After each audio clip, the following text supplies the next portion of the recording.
deles a seu pai. Feche seus olhos. Senhor nosso Deus e Pai, em nome de Jesus, eis aqui a tua palavra, continua falando conosco e usa-me, ó Deus, como um canal de bênção, pelo poder do nome de Jesus, amém, glória a Deus, amém? Bom, nós temos algumas informações muito importantes nesse texto, acerca desse personagem bíblico, um dos grandes homens da Bíblia num todo, mas principalmente no Velho Testamento ou no Antigo Testamento. José é um cara extraordinário. Nesse versículo aqui, nós temos diversas informações. A primeira é quando a história dele entra em cena, quando as coisas começam a acontecer na vida de José. É muito precoce, é muito cedo. Quando nós olhamos a cultura cuja qual ele está inserido, um homem se tornando, e tomando a maioridade, numa idade mais avançada, ok? Nós vemos que aos 17 anos de idade, as coisas começam a acontecer na vida deste rapaz. 17 anos, ele já tem por profissão o pastorado, ele é pastor de ovelhas.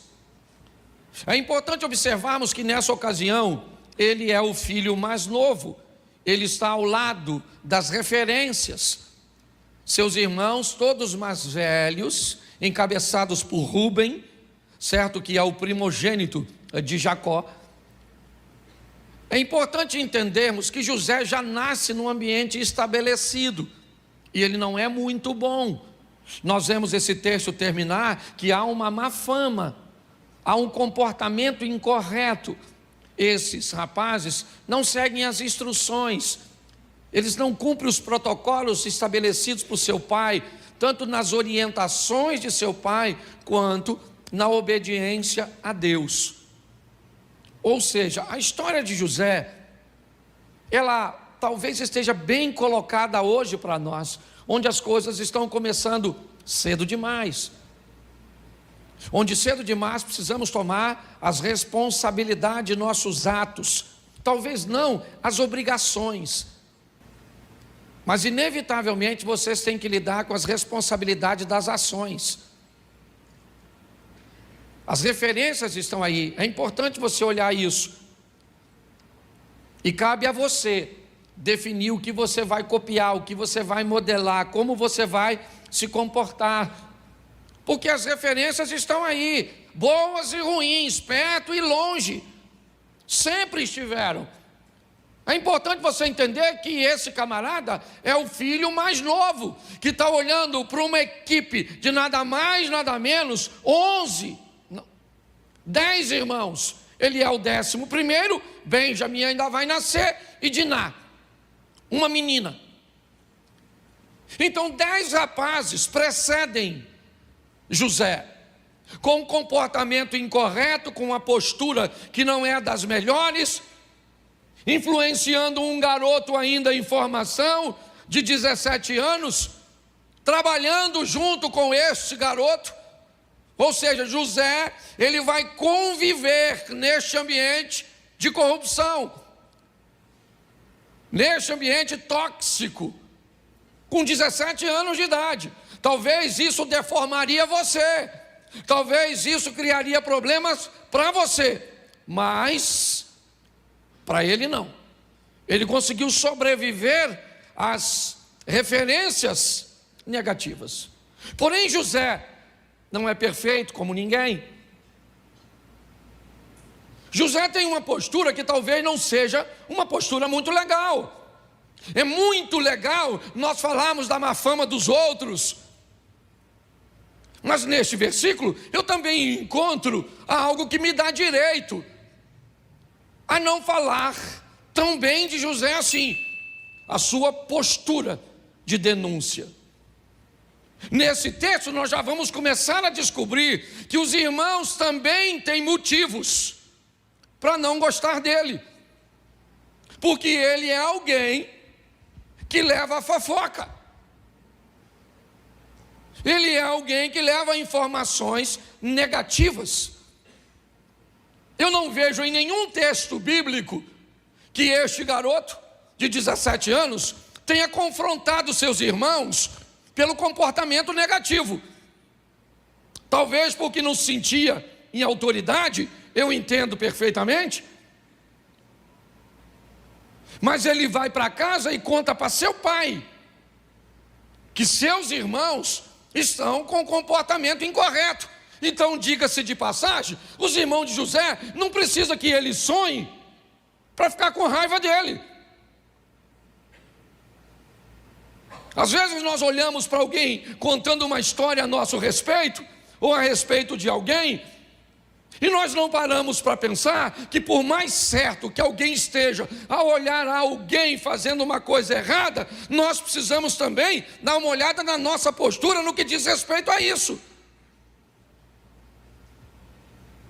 Ele vai para casa e conta para Jacó: ó papai, Rubem está vacilando, Judá não está indo bem, Isacar está com problemas, Zebulum está fazendo isso, Gade faz isso, Azé faz dessa forma, Simeão faz desse jeito.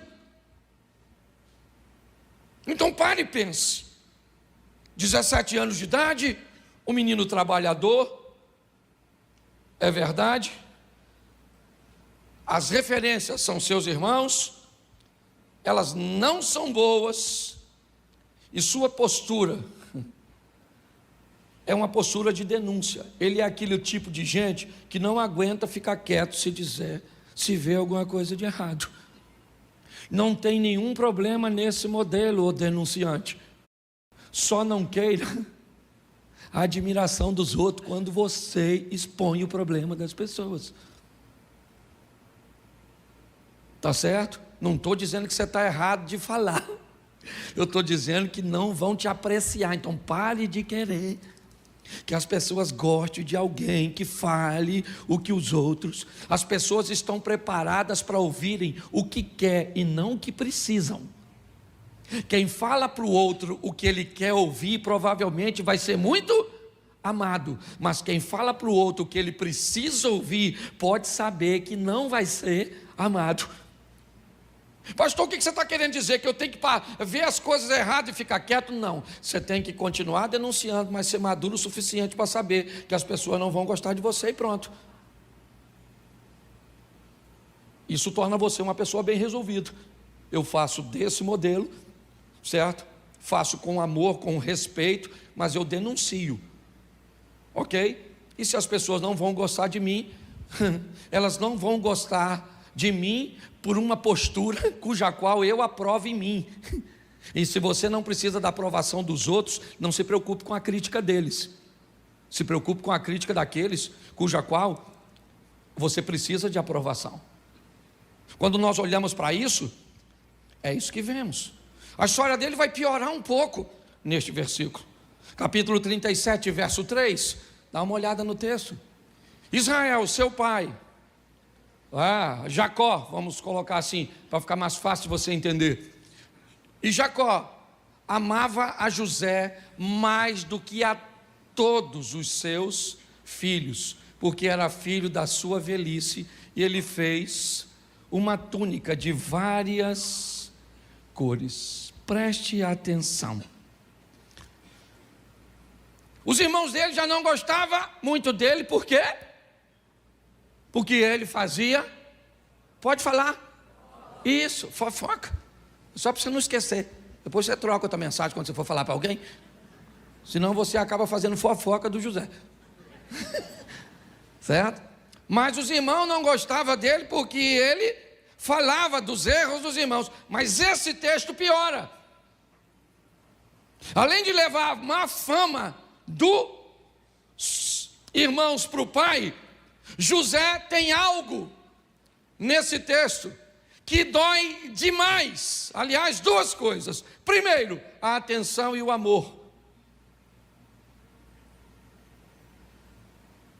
José vê canalizado para ele, e também não é difícil de explicar, é só você olhar a história de Jacó. Ele casou com Bila por engano, porque para mim tinha tomado uns graus. Não tem lógica, não tem lógica.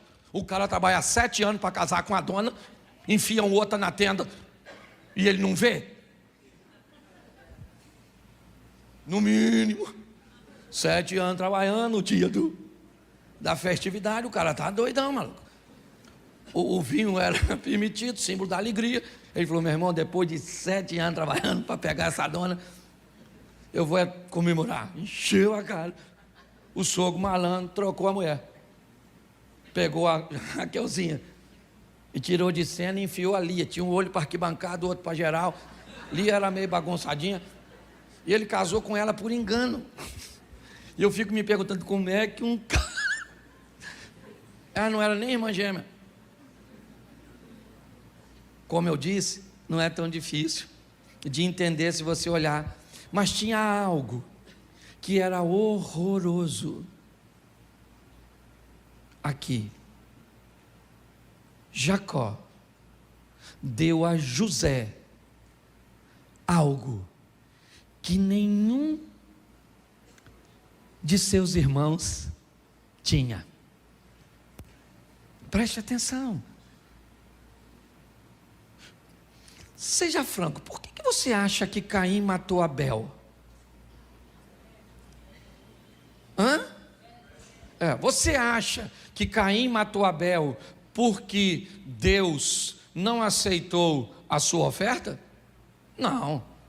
Aliás, se Deus tivesse rejeitado a oferta de Caim e rejeitado a oferta de Abel, não haveria inveja. O problema é que Deus aceitou a oferta de um e rejeitou a do outro. O que feriu Caim não foi ver o fogo não descer sobre o seu altar e sobre a sua oferta.